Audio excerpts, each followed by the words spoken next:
नमस्कार जी। मैं आपका अपना कुलदीप अवस्थी। आप देख रहे हैं बेजोड़ रत्न चैनल। आज एक खबर जो मार्मिक है वो आपको सुननी ज़रूरी है और लास्ट तक बने रहिएगा, क्योंकि एक माँ बेटे के लिए कोर्ट तक पहुंची है। माँ बेटे का रिश्ता दुनिया का सबसे अनमोल रिश्ता होता है, सबसे पवित्र रिश्ता होता है, सबसे अनमोल और पवित्र संबंध माना जाता है। इसी रिश्ते को जीवित रखने और परिवार की विरासत को आगे बढ़ाने की कोशिश में एक बेबस माँ ने बॉम्बे हाई कोर्ट का दरवाजा खटखटाया है। उनका उद्देश्य है कि अपने मृत बेटे के फ्रीज किए गए शुक्राणु को हासिल करें, ताकि वह किसी माध्यम से अपने बेटे की संतान का सपना साकार कर सके।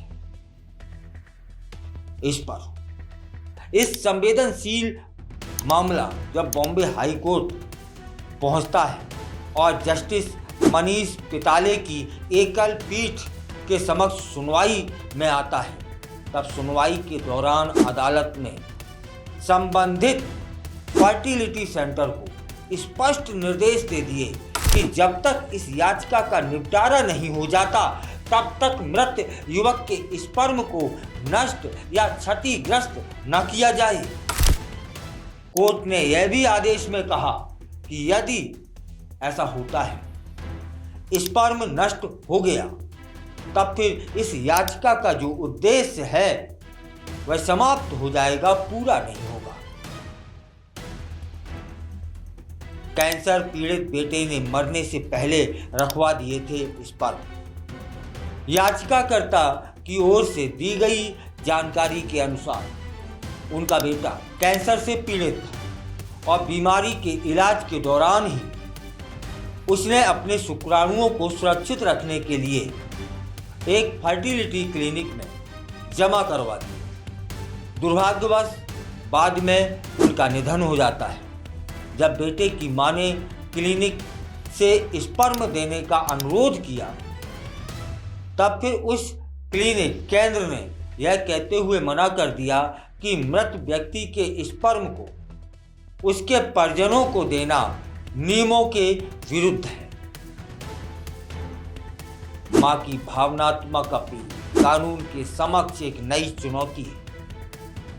मां ने कोर्ट से अपील की है कि वह अपने बेटे की स्मृति और परिवार को आगे बढ़ाने के उद्देश्य से स्पर्म प्राप्त करना चाहती है। मामला अब अदालत में विचाराधीन और यह तय किया जाना बाकी है कि क्या कानूनी और नैतिक दृष्टिकोण से एक मां को यह अधिकार दिया जा सकता है। जस्टिस कानूनी और नैतिक पहलू पर विचार कर रहे हैं। यह मामला कई कानूनी और नैतिक सवाल भी खड़े कर रहा है। क्या मृतक के परिजनों को बिना उसकी लिखित अनुमति से उसका जैविक पदार्थ उपयोग करने का अधिकार है या फिर नहीं? यदि बेटे ने अपनी मृत्यु से पहले किसी योजना या वसीयत का उल्लेख नहीं किया, तो क्या यह कदम न्याय संगत माना जाएगा या फिर नहीं? क्या एक मां को बेटे का स्पर्म का उपयोग कर संतान प्राप्त करने की अनुमति दी जा सकती है या फिर नहीं? बॉम्बे हाई कोर्ट ने फिलहाल युवक के स्पर्म को सुरक्षित रखने का आदेश देकर मानव भावना और संवैधानिक प्रक्रिया के बीच संतुलन बनाने की कोशिश की है। आगे की सुनवाई में यह तय होगा कि परिवार को आगे बढ़ाने के लिए मां को बेटे का स्पर्म का उपयोग करने की अनुमति मिलती है या फिर नहीं। यह मामला न सिर्फ भारतीय कानून व्यवस्था बल्कि पूरे समाज में बदलती सोच और वैज्ञानिक प्रगति के बीच की खींचतान को भी दर्शा रहा है। अब आप बताइएगा, कोर्ट तो फैसला करेगी और वह सर्वमान्य होगा, लेकिन आपके अनुसार उस मां को